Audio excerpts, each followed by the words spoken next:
Joining us. My name is Charlene Li. I'm a senior analyst at Profit and Altimeter. I'm a founder there. And the session is going to be how to be a strong leader in times of crisis. So thank you for joining. And if you're just joining now, please, by all means, use the chat for any conversation you want to have for each other. We also have a Q&A. Please ask your questions. And my colleague, Julia Dennison, will be collating all those questions and we'll be addressing as many of those as possible at the end of the session. So I want to talk a little bit about what does it mean to actually be in crisis today? And in particular, why do we feel so disrupted? Obviously, all of our routines have been torn apart. Our relationships are being shunted away. We are not able to see the people who are closest to us in our work, in our families, in our communities. And so obviously we're disrupted. And one of the things that I've noticed and done in my research is to really dissect what happens when we're feeling disrupted. And there are a couple of things. First of all, one of the biggest ones is we're not in control. We're so used to being able to have the freedom to go and do the things that we believe need to get done. And now we have these huge constraints put upon us, especially in terms of our proximity and physicality. We also don't have a sense of what the future looks like. We can look into the next 4 weeks and have an idea, a semblance, that it's going to be a lot more of this sheltering in place. But well, then what happens? And when we have so much uncertainty and we have no sense of being able to anticipate and understand and frankly prepare and to act to prepare for that future, again, we're feeling really disrupted. But more than anything else, especially, is what's happening with our relationships, especially when you think about the times in the past when you've been disrupted or felt disrupted at work with all the changes, or in a family situation or community situations. What's happened is that status quo of how we think the world works, especially the relationships, how we work with each other, are being changed. They're being pulled apart and then put back together again. And that struggle of trying to figure out how do we get back to that new normal, that time between when we were in a stable situation to the new stable, that time in between is when we're feeling disrupted. And in my research, what I really wanted to look at was it seems like some people and some organizations are just really, really good at living in those spaces between stable points. There's something that they do, something that allows them to be this incredibly strong leader, somebody who thrives with disruption. And what I wanted to do was to try to figure that out and also apply that to the circumstances that we are in today. And what I found out is that these leaders have a different type of mindset. And they fundamentally think of disruption as an opportunity for change. They don't see disruption as a debilitating situation that they have to hunker down and cover themselves up from. They see disruption as an opportunity. I wrote in a recent blog post that when disruption comes along and tears to shreds what our sense of normal is, disruption takes those pieces and throws them up into the air. And disruptive leaders, people who thrive with disruption, see it as an opportunity. They're jumping up into the air to try to catch those pieces before they fall to the ground and put together back that new normal. And the people who are victims to disruption are the ones who are ducking their heads and trying not to get hit. And what I want to talk about today is how do we be one of those leaders that leaps high, leaps far, and leaps all the time? How do we find that energy? How do we find and see the opportunity in all of this disruption around us? I like to say that the need doesn't go away. The need shifts. And the disruptive leaders are working their hardest and leading their organizations to try to figure out where that shift is. So I'm going to talk about 5 things today, about 5 ways that leadership must change and how to be the strongest leader you can be today. The first is to adopt and develop a disruption mindset. The second is in this world of chaos, we have to have structure to establish that stability and security that we all need. We have to have openness and transparency. And this is a time, I think, to be changing and thinking about how you can incorporate more openness. And the key here isn't just to do it because it's a good thing, but you can actually create greater accountability. We want to make sure we're communicating across all areas to make sure we're nurturing those relationships And then we'll also spend some time talking about how do you identify those opportunities for the future. So let's get going. First of all, how do you develop a disruption mindset? Well, one of the key things that I think is important is to understand that this mindset isn't an absolute. What I find in my research is that leaders tend to be on a scale between 1 and 10. And 1 being, you just don't like things to change. You like things to be exactly the same every single day. And I bet that very few people on this call are in general 1s. And at the other end, though, is somebody who is extremely disruptive. And they're not disruptive in terms of constantly blowing things up. My definition of disruption and of being a disruptive leader is that you are able to see opportunities, and you see opportunities for exponential growth. And you're also really good at making it happen. You're good at executing it. You're good at aligning the people and the resources behind you to make sure that that change actually happens. So you don't only see the change, but you also make it come to pass. And people who are 10s see big changes, see that their ability is there, and they're really confident about their abilities to do that. So think of a number and pick a number. And if you're inclined, put your number into the chat. And what we see in our research is that there's usually quite a wide distribution. And we find also that it doesn't change by age, by level of the company, and by country. It's also, we see big differences. Brazil and China are much more disruptive than the UK, Germany, and the US. We also find that women in general, even though they have the same skills and ability, tend to be seeing themselves as a little bit less disruptive. Again, I think because of cultural norms. The key here isn't trying to be a 10. The idea here is to say, where are you? Because if you're like a 3, but your organizations are 2, then you are killing it. You're like disrupting things left and right. But you could be like an 8. But if your organization is like a 9 or a 10, then you're the laggard. So this is not about having the highest number. It's about knowing where you are starting from and then saying, am I being at the right level of disruption to create the kind of change that my organization, that my community, that my society needs? So let's go on a little bit, explore this. One of the things that I find with disruption and these leaders is that there are 2 elements that really determine, and thank you for all the people who are putting the scores in, they were all over the place. There are 2 things. First of all, there's an openness to change mindset. Again, you see a change, you see it as an opportunity. You don't see it as a setback. And people really do divide themselves into one of 2 groups, that they see change and run towards it. They're constantly trying to find new changes because they see it as a place for growth. And other leaders naturally see change as something to slow down, to push away because it's dangerous. And people tend to be on one side or the other side of that mindset.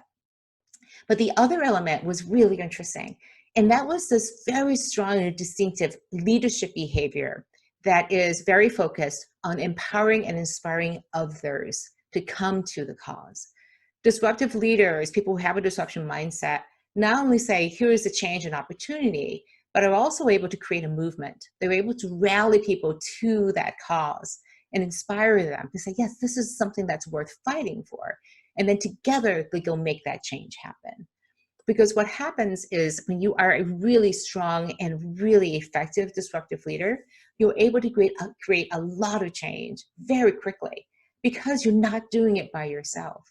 You're asking all these other people to put on the mantle of leadership themselves, for them to adopt that cause, that purpose. And because of that, you're able to create change at a much bigger and faster scale than you normally would be able to on your own.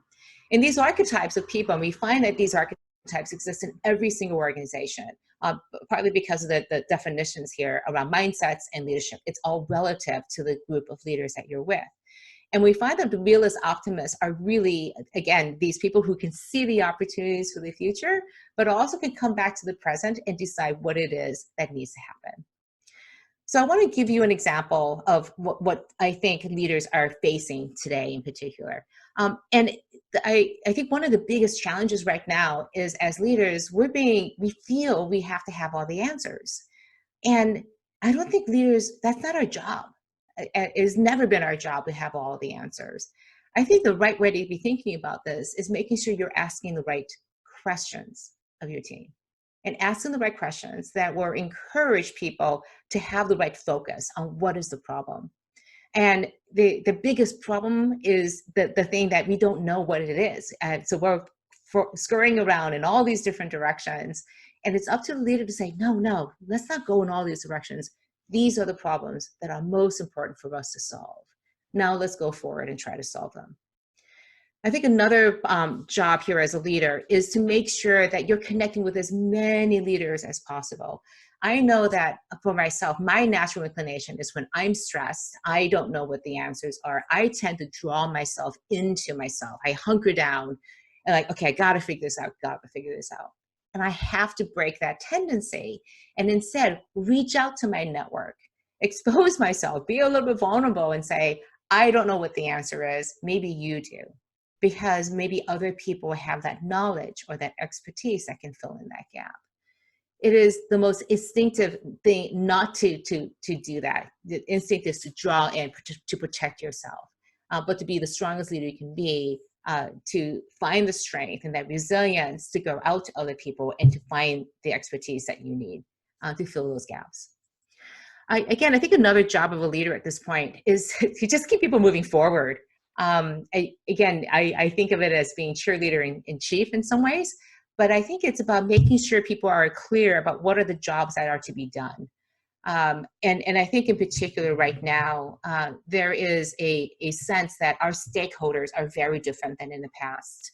I love what the Business Roundtable came out in August. They redefined what the purpose of an organization, the purpose of a company is. And for the past 50, 80 years, the purpose of a company has always been to increase the shareholder value, to increase the value of our investors and our shareholders. But now I think the reality is, and this is so true even today, that our responsibilities in the value of an organization is to serve multiple stakeholders, of customers, of employees, of the suppliers, the supply chain, of our community, as well as our shareholders. Because we know that if we don't take care of those other four things, the shareholder value is going to go down. And so this is a really interesting time because we don't know how to do this. There are no best practices. Our accounting is not set up to do this. We don't have a way to value our investment in our employees or our customers against the hard code cash that you generate for your shareholders. So this is an interesting time. I don't have all the answers, and there are no answers out there. But again, I think it's an interesting and very important time for us to be asking these questions. How do we make these trade-offs? How do we understand that we need to take care of many different stakeholders in this time? So this is the key thing I think that's important right now to be the best leader, to do that disruption mindset. It was an interesting practice that I found with these strategically focused leaders, these disruptive leaders. They routinely make time, they make space to be able to clear their minds, to be able to focus and try to figure out what is that question? Where do we need to be going to? What are the situations, and understand really what is real, what is noise, where is the signal. And they do this through anything from exercise to religious practices to meditations, but they are finding that time and place to center themselves and then to be able to really spend the time to focus on it. Instead of constantly doing and constantly trying to just move things forward, but taking a step back and saying, are we actually moving in the right direction? Again, they're connecting with people, and they're also, I think, a very powerful thing. They're parts of these, what I call peer-based personal advisory boards. Again, it could be informal, it could be more formal, but I have been a member of this group called YPO for almost 10 years now. And it has been a huge lifesaver that I can once a month go and spend 4 hours with these peers who will call me on things that I'm not doing, help me open up and understand myself better and my situation better, both at work and also on a personal level. So to the extent possible, I encourage you to reach out to other people who may be struggling with getting focused, unsure about how to move forward. And this is the time to form those peer-based groups to come together and really start being there for each other as leaders. All right. let's go on and talk about the second area, which is establishing new norms. And the whole idea of new norms is that our past norms, our normal, is not there anymore. So how do we actually create new norms, new structures and processes to create stability? It's almost like Maslow's law of survival, and we need to have safety and security first before we can think about anything else. So again, I think because work is being torn apart right now, we want to be focusing on how do we do new norms of work. And well, the types of work that I'm going to be talking about are in some ways related to work at home, distributed working, remote working. I also want to think about this in the context of where we're actually working in our hospitals, at our schools, and physical places too as well. And the key thing, I think, is really focusing on results and not hours. Because what we really want from now, especially as people are distracted, is to make sure that the results are what is important. And in order to focus on results, you have to be extremely clear. What are the outcomes and definitions of success? What does good look like? And oftentimes we just say people come in work and they just do their work, but are they actually creating value? Are they creating results? So this is a great time to pull back and say, what are we doing? Are we doing it in the right way? Are we really looking for people to spend hours at their desk? Are we asking for them to put hours in? Are we asking for actual results? And how do we measure ourselves as teams and as individuals in that way? I do have to say something about scheduled meetings. Again, I think the fact that we're all using Zoom now, we're understanding how powerful it is, but also that meetings themselves are just not run the same way. And I think I've seen a lot of organizations now moving to what I call daily stand-ups, where you're doing a quick check-in at the very beginning of the day. And this goes back to when you're managing, not by walking around, when you can't actually see people working, how do you tell that people are actually working or not? And the daily stand-ups are a great way to connect as individuals and as teams, to understand what everybody is doing, and then to identify any problems that you're having, any roadblocks, and then get to work. And instead of getting work done in scheduled meetings, you may actually be having to do more asynchronous work. And we'll talk a little bit about tools in a second. Tools that allow you to do more asynchronous work that doesn't have to require and depend on time. Again, just the realities of working today between childcare and going out and having to do really tough errands, and just the circumstances of life right now. How do we build more flexibility, but also more effectiveness into the way we do work? Again, I think defining time boundaries for work. I don't know about you, but I'm having a hard time figuring out when it's Saturday and Sundays, when are my weekends, because everything is the same. And it's so easy to fall into that trap of, I'm just going to work all the time. So how do we delineate these boundaries? In the past, we had the physical nature of work. We leave home and then we come home and we could turn off and turn on work. And in the place of virtual work, we need to be much more specific and intentional about when you will be available, when you won't, and setting those expectations for your team as well. I know that some teams, for example, some people are saying, I can't work at this time, but I'll work these other times and I'll make sure I get the work done, not necessarily putting the time in. And I think all these changes are pointing to a new way of working. I work a lot in the space of the future of work, and it is absolutely here. We think about digital transformation of work. We've all been pushed right into that space almost overnight. And what I'm thinking here is that as you're establishing these new norms, think about how these new norms are going to carry you forward into the new normal. At some point, we are going to go back to what is normal work. But I think the way we're working today is never going to be the same. So think about how can you use these new tools to build in greater flexibility, more agility, and more collaboration in your teams than you had in the past. This is what digital transformation is all about. It's not about using the tools. It's about putting in these processes and these structures about how we will define how we get work done together. So I just want to talk a little bit about tools because I do love using all these tools and researching them and writing about them.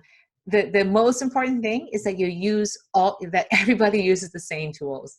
Being not on the same platforms with each other just causes chaos and causes a lot of stress, because are you messaging me through text, through WhatsApp, through our collaboration platform? Use the same tools.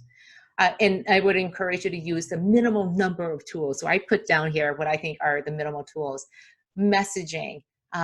I love using email because it's kind of universal, but within your teams, pick one messaging app, whatever it is, ideally not email, but only use that one and consistently make sure that everybody uses that same platform. It could be WhatsApp, it could be GChat, Messenger, whatever it is, Slack and Teams. There's so many choices, but pick one and stick to it. Video conferencing, make sure you insist on using video and relax the need that you got to put on the makeup, the hair, and everything else. Clothing is preferred, I think, but I think more than anything else, the idea is that you show up and you're visible to each other. I think now when we do just voice-based calls, you can see the difference, hear the difference, because you don't know, you don't have that eye-to-eye contact to be able to say, are you about to say something? Pull you into that conversation. Again, take your favorite pick, use that same platform, and insist that people turn on their videos. Document sharing, you can pick wherever you want to do it, but have one place where everyone is storing their documents. And I'll talk a little bit in a second about why having everything in the same place is so powerful.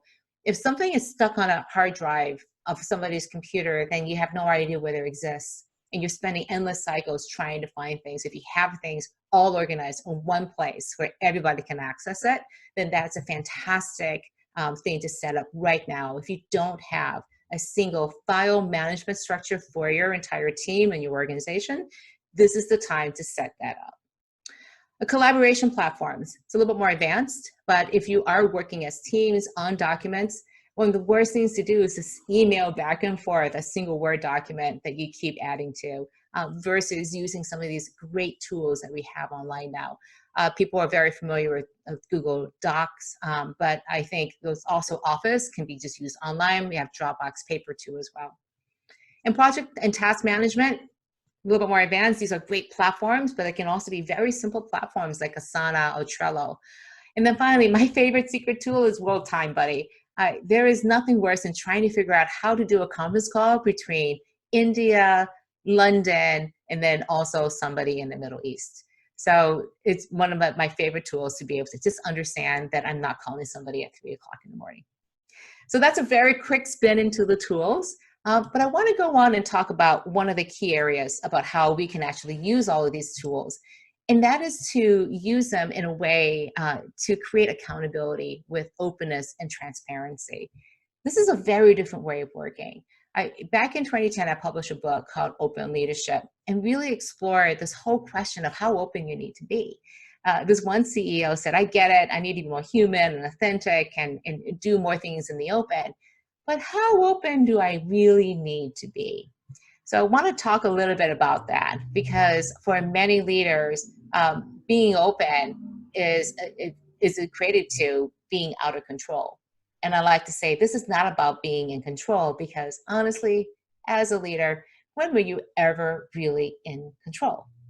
And the reality is you've never been in control. You could never control people, but you could command people and you can build the systems in place and put and use in particular transparency and openness to do this. So why does it work? What happens is when you're working in the open, it creates a lot of accountability because when everybody hears you say, I'm going to have that done by 3 o'clock and it's not there by 3 o'clock, then everybody understands that you didn't meet the expectations of what you said you would do. Is it actually happening or not? And it also allows you to have these difficult conversations that you normally would not be able to. When things are not open and transparent, then it's easy to kind of just slide along and just like, well, I could say something, but maybe I don't want to say it because that person, I don't really need to confront them, but it's out in the open. We may as well talk about it. And I think to practice integrity is when you have these different conversations so that we know we're in a good place in our relationship and our communications with each other. It also removes the fear of failure. I think one of the reasons why we do not push further and faster is because we're afraid that someone's going to figure out that we didn't do our work. And when you don't do your work and you know people are going to see you don't do your work, then you can raise your hand and say, I'm not going to get this done. Can somebody help me? And so it just raises the opportunity for people to be honest about what's happening, creates that level of accountability that said, I am not able to finish this, I need help, or I need more time. But it also raises the ability for people to come together and say, be supportive of each other rather than shame somebody because they couldn't get the work done. And I think the last opportunity, and I say this as a person of color, as a woman of color, in that when you have openness and transparency, it puts a huge premium on being able to hear from as many diverse places as possible. When you can say, look, I want that feedback, I want these voices, and especially when you use digital channels to be able to bring those perspectives in, and especially now when you're not actually physically there next to each other, you want these voices to come in. You want these different points of view. And it's very difficult to do that if you're seeing everybody agreeing and to raise your hand, because it's hard enough being the only person with that idea. How do you raise your hand and have that courage to stand up? Unless it is, again, part of the culture to be open and transparent and to encourage these different voices to come up.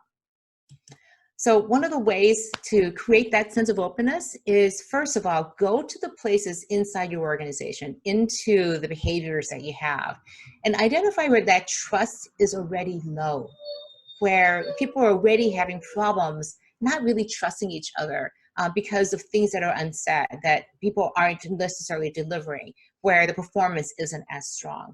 You probably know it could be a person, it could be a team or a project that's working there. And then make sure that those people understand we're going to be a lot more open with each other so we can support each other, but also we can be accountable to each other. And then make sure then that there's as much information being written down, because if it's not written down, then it doesn't exist. And when you write things down and you write down the process and you write down commitments and you put very, very clear delineations of when those commitments are going to be done, not by end of day, but by 5 o'clock on Wednesday, then you are setting the default is open and that private is the exception. I talked to one CEO recently and she was saying that they were going through and talking about how do we open up and make sure everyone has the information. And they realized that all of the key documents for the organization was on the collaboration platform, but only the leadership team could see it. And they went, look, why is that? Well, because we don't trust our employees to be able to see that information. So they went through all of that information, figured out what was the exception, things like salaries and reviews, made sure those were not accessible, and then made everything else accessible to anybody who could use that information. And the idea here is that you want to make sure that people have the information, the data, the knowledge to be able to do the work that they need to have done. And then finally, I would encourage you that if you do have these collaboration tools available to your organization, that you show up on them as a leader. It's one thing to say everybody else collaborate, but unless you start showing up and showing that this is where work is going to get done, and showing them that this is a new way of working, creating accountability yourself using these new systems, then openness will never happen. Transparency and accountability will never happen unless you show up there too as well. All right, fourth area. I think about this as communicating in 3D, in 3 dimensions to nurture relationships. And we know that in times of crisis, our ability to communicate in all directions is absolutely crucial. So I want to go a little bit into this. This is one of my favorite quotes from somebody I interviewed for the book, Risto Siilasmaa. He's a chairman of Nokia. And imagine what he had to do. He became the chairman as Nokia was sinking into an abyss. They had lost tremendous share of the consumer handset business. They were trying to negotiate a sale back to of the handset business to Microsoft, and at the same time do a huge pivot of the organization from consumer hardware into internet communications and telecom, ICTs. And what he realized was that there was so much fear and uncertainty in the organization that he needed to change that. So he had this saying, no news is bad news. Bad news is good news, and good news is no news. And I think that's the key today, that there's so much change in information happening. There's a tendency for us to well, let's not share the bad news because it's just bad. What I've heard from so many leaders is that if you got bad news, give it all. Do not sugarcoat it. Be very realistic about it. But also be really, but also very positive about this is how we're going to move forward. this is how we need to be thinking about this. Or even just be very honest, I don't know how we're going to think about this. But as the Kentucky governor keeps saying, and we're going to be okay. But that reassurance, we're going to get through this together. And that is what Risto kept saying over and over again. He kept saying to the people and the leaders on his team, don't bring me good news, I don't care. And if you show up with no news, that's not good. But if you bring me bad news, then we can deal with this. We can address that. We can put plans together and strategies. Bad news is actually really good news. So with that in mind, how do we communicate? Again, first of all, I think these three dimensions are, first of all, really over communicating. We have grown up as leaders in a mindset that there's scarcity in our communications. And that was true when you only had one chance to communicate to employees or customers or investors, when communications were very scarce and precious. So everything had to be just perfect. Every dot had to be there, and you couldn't have any room for error. And we know that's not the case anymore. We have a proliferation of ways you can share information. And so going into a sharing mindset, saying that you can share more and more frequently, informally, as humans. We don't have to be perfect. And that we can lean into the relationships that we have with the people we are leading, that they will understand that we are doing our best by sharing that information rather than trying to make it perfect. The other way is to be multimodal. And what I mean by this is to use every single channel that's available to you. Now, I know I just recently said about the tools, having one set of tools. What I'm saying here is to use every single one of those tools to communicate what is going on, especially as you are making decisions. Make sure you're communicating these decisions to everybody, because there's nothing worse than hearing from the grapevine that a decision was made and you didn't hear about it directly from your leader. So use everything possible, every channel possible to communicate, to share information, and especially to convey decisions. But I would say one thing in particular: designate one source, one channel as a source of truth. This is the place where you refer everybody back to. If you're confused about something, go check this one place, because that's the place where the truth is. And again, if you're practicing writing everything down, creating that processes, making sure that people know that this is the place to check to figure out where all the answers are. And the third thing I would say is this idea of think remote first. And what I mean by that is, as you're putting together your communications, as you do this, by default today, we have to think remote first because everybody is remote. And a better way to think about this is actually distributed. But there will be a day when things go back to a new normal. And I would encourage you to not give up your method of communications. And instead to always think remote first. Because this is what happens if you don't. You could be sitting next to somebody, and it's so easy to turn to that person and communicate to that person what's going on and not share it with everybody else on your team. If you share something with somebody sitting next to you, you are both obligated to take it back to your distributed team and to make sure they hear it first before everybody else does. I know one manager I spoke to, and he was sharing that he had 3 people in his office working with him and 3 people remotely not in his office, so evenly split. And he would make a huge effort that if he had any conversations, side conversations with people sitting here next to him, that they would share it with the entire team. Same thing if somebody was having a conversation one-on-one through a video conferencing call, they would come to a decision and then make sure that everybody else knew. So when you take this mindset of remote first, what you're doing is you're putting the discipline in for your entire team, that it doesn't matter where you're working. And what I mean by distributed teams is that it could be somebody who's traveling. It could be somebody who's 100% remote. It could be somebody who's sitting next to you. Whatever those modalities are, you are going to be able to communicate to them all on an even basis. And finally, think about nurturing a new culture here.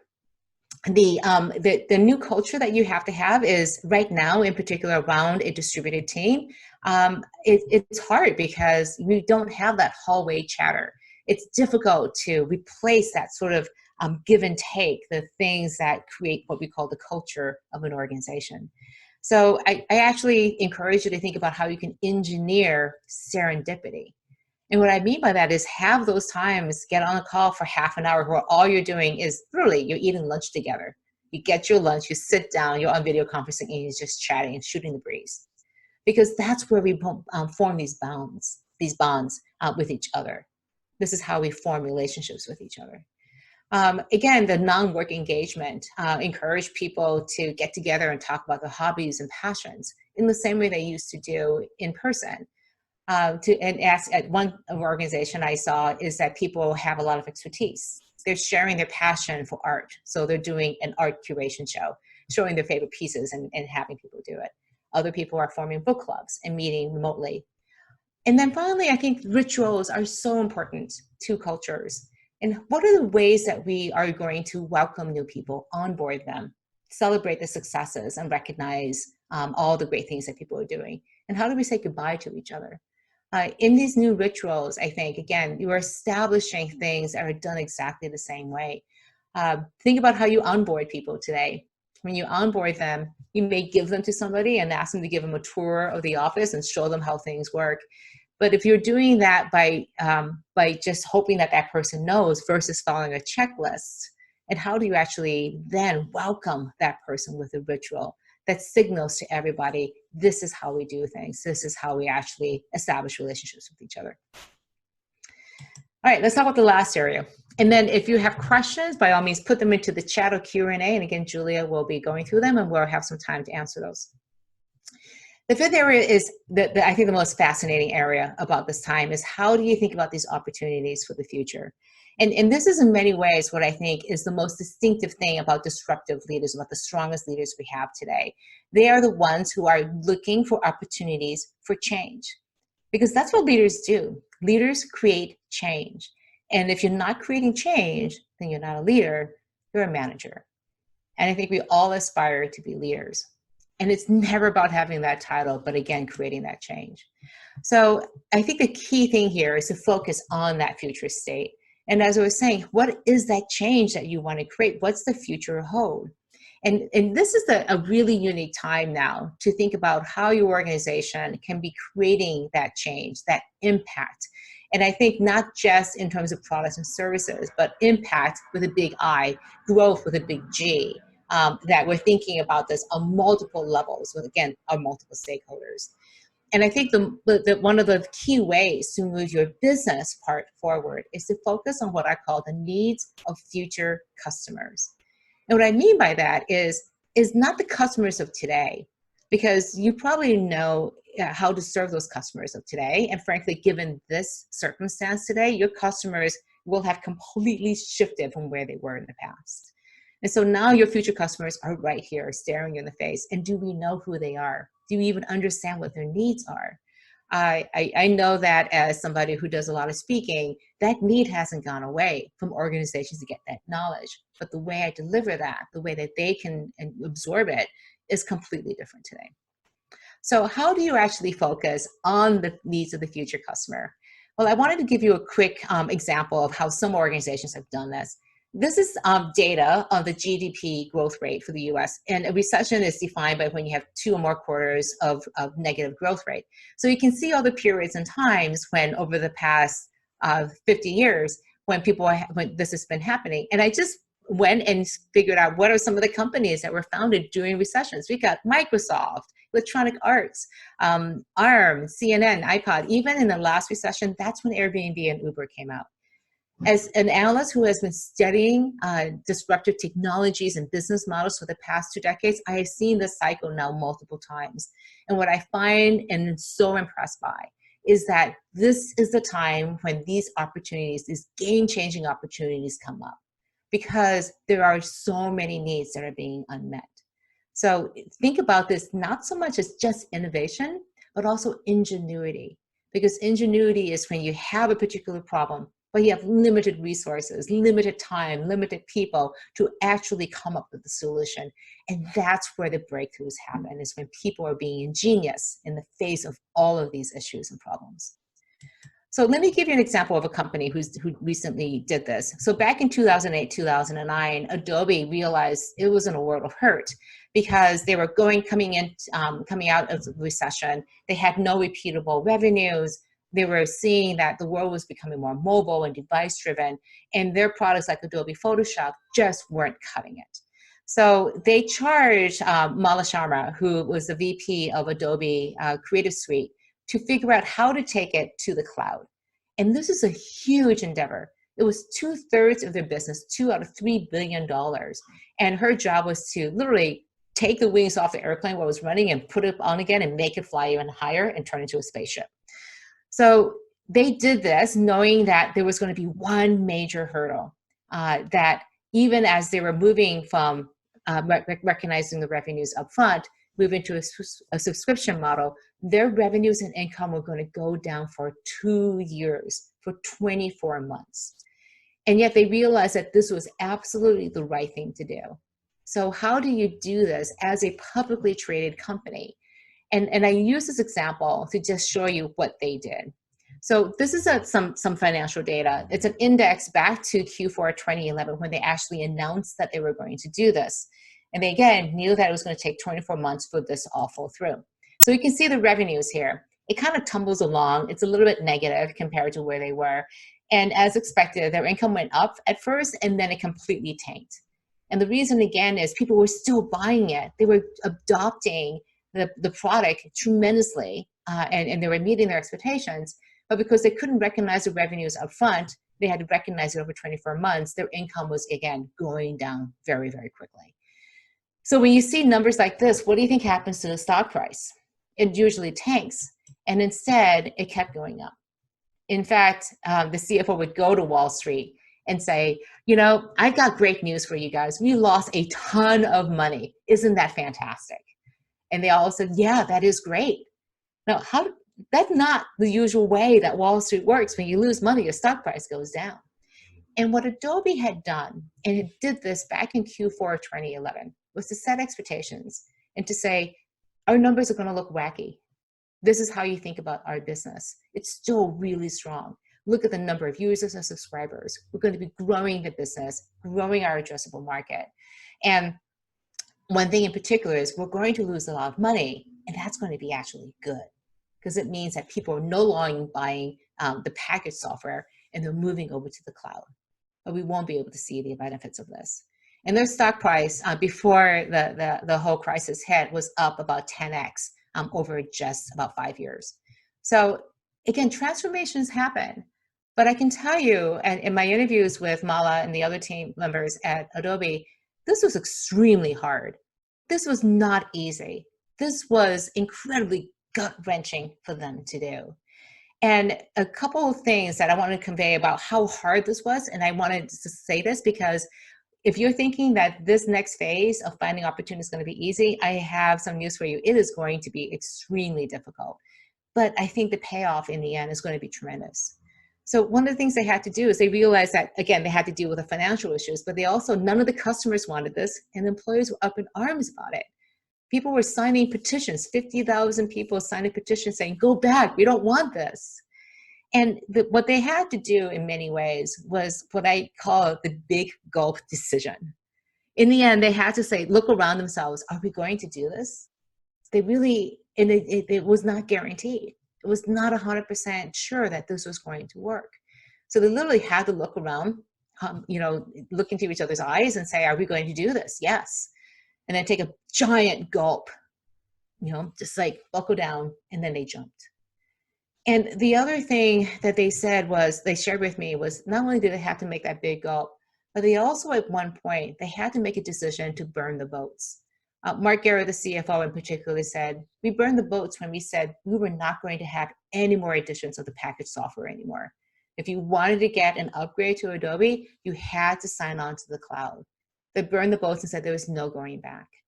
And when you say there's no going back and the only way forward is to move with this, and you're going to put all of your eggs, all of your effort into the new. So here's my one key piece of advice. Keep your options open for as long as you can, but know at some point you're going to have to cut them all back and make that big gulp decision, burn the boats, and move forward with this opportunity. And that's what I think is the hardest part of being a leader, of being a disruptive leader, of being a strong leader, is that at some point you will be called upon to make these really tough decisions, these bet the company decisions, bet the career decisions.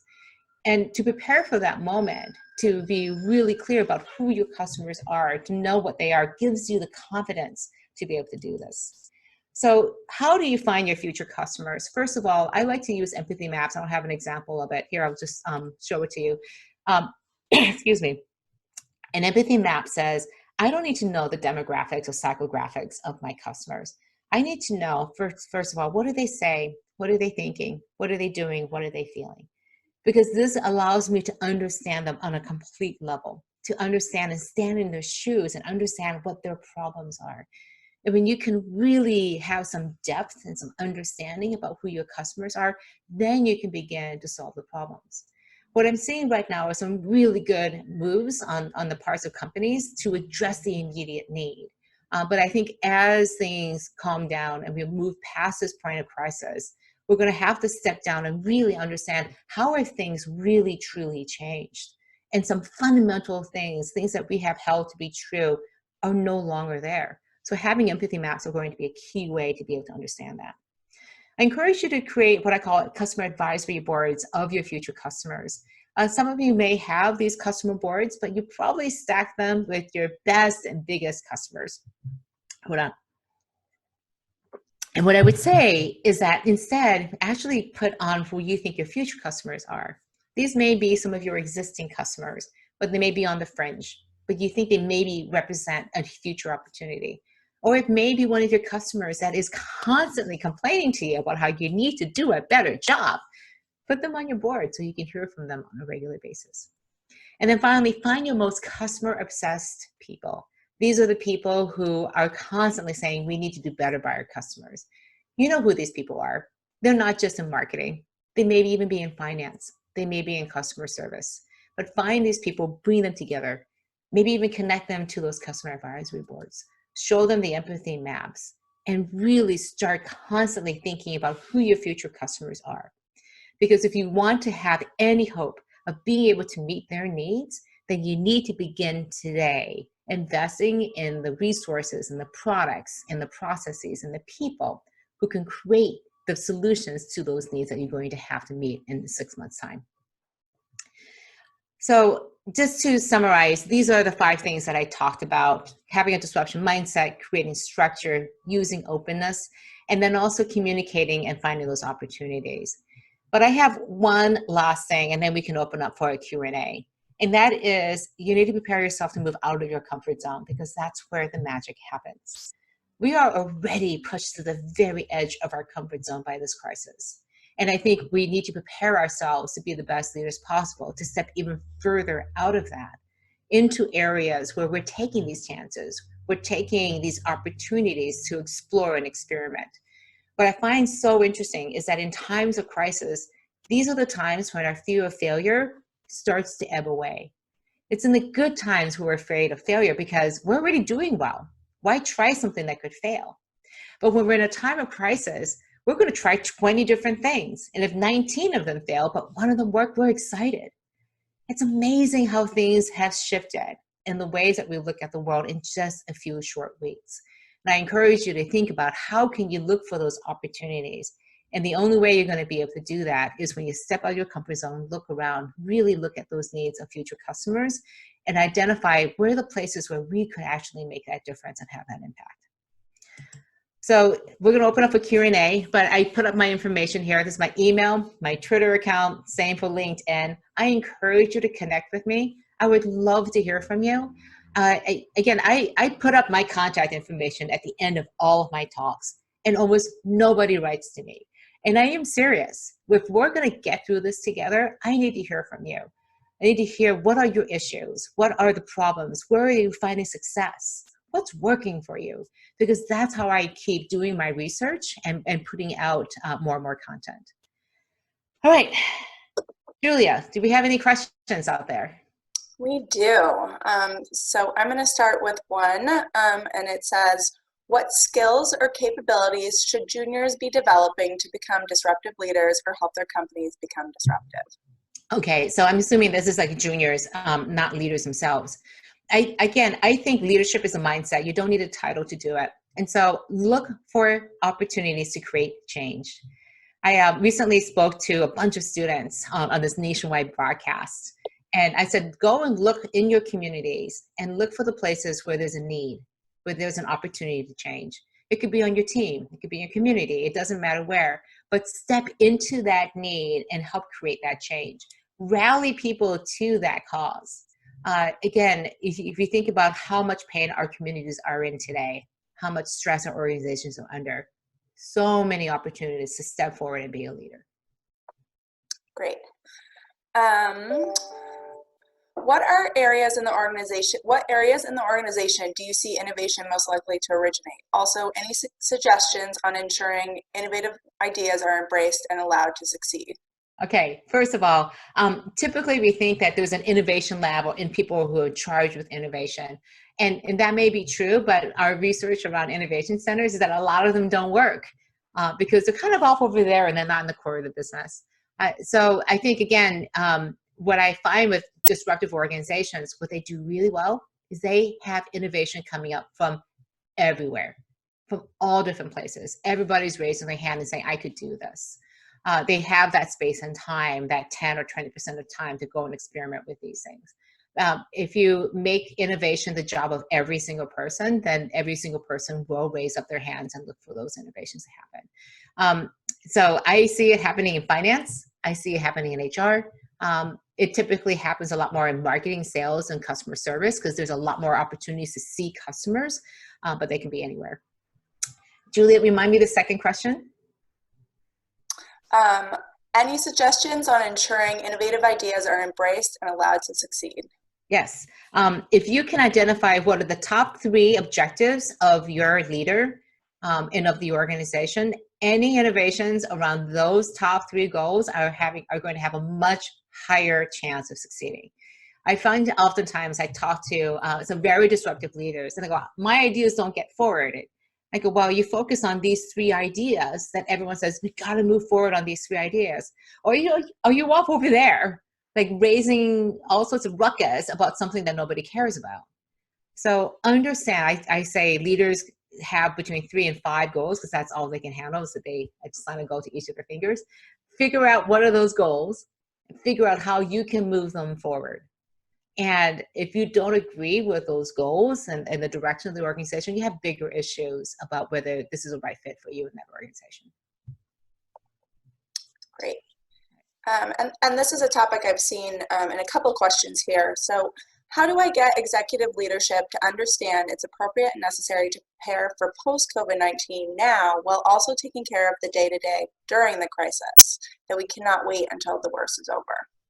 Yeah, and again, I think people are 2 types of leaders that I've been talking to. Ones that are like, just leave me alone. I have more than enough. I can't think about the future. And others who are creating that space and time to say, like, yeah, if we're going to make changes, let's make changes that are going to be long lasting. And we can think about this. The best thing I can do is to explain to people, hey, we'll talk about a twofer here. We're going to do just a little bit more work to get like exponential benefit from this at the end. And even if they won't think about the future, if you're thinking about the future and you've been tasked with creating some of these changes, then put forward the changes that you think are actually going to move you forward and help with the organization. But document that and actually explain and justify why these changes are being made.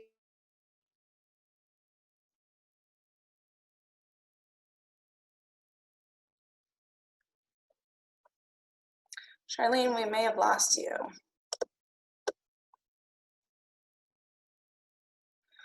Well, while we wait for Charlene to return.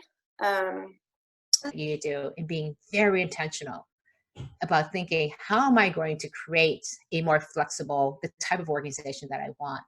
I literally see people saying, this is where we are, this is where we were, this is where we are today, this is what we hope the future looks like. And then mapping all those changes and then picking each of those out along the way. Great. Do you want to take one more question? Sure. Okay.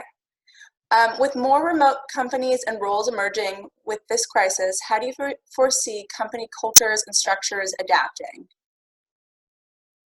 Yeah, I think the biggest one is the sense of openness. And again, the digital transformation that's happening. We're doing some research right now, putting a survey out into the field, talking about how COVID has really transform the digital transformation plans of organizations. And we've always long believed that digital transformation isn't just about technology, but it's also about how people work together. It's about leadership and culture. And I think more than anything else, this is what it has already forced us to work in very different ways. But it's forced us out of necessity versus intentionality. And now that we have a little bit of time to regroup ourselves, we have some time now to be in this sort of new normal than where we were in a crisis mode. How do we now move forward with intention to create the kind of organizations we want? And I think organizations that allow people to have more flexibility, to bring their best selves, and more importantly, to think about how do we create a more inclusive culture that really encourages people to be have a sense of belonging. Because when we feel like we belong, that's when great things happen. These disruptive organizations that I studied, they had incredible cultures. People really have a strong sense that they belong to something bigger than themselves. And when they do, that organization inspires them to rise up to really audacious goals and aspirations. And I think that's what we all want from our organizations, that we will be able to achieve amazing, amazing things for the people that we're serving, both as customers, but also, again, in the workplace, in our communities. So I think more than anything else, that's the real opportunity here, is really the ability to question everything, because nothing is the same as it was before. So let's not waste this crisis. So many people have talked about how crises, again, are opportunities. We were just talking in the chat before that the Chinese characters for crisis and opportunity are the same, in that they are the same the idea on different sides of the coin. So which way you look at it, that's going to determine how well you're going to be able to thrive in the future. Okay, thank you so much for joining this session. I am so sad that the time has come to end, but I'll make sure you get back to the things that you were doing. Thank you again so much for joining us. Please stay in touch. This webinar will be, and the slides will be available afterwards. We'll make sure that you all have access to that. Again, thank you so much, and I wish you all the strength and the sense of being able to see the opportunity in all of this disruption. We need more leaders like you who are going to be strong in the face of all of these crises. We need you to not only be the strongest leaders possible, but to also bring up all the people around you, because there is a tremendous need in our communities, in our organizations, for leaders like you. Thank you so much, and all the best on your journey. Thanks.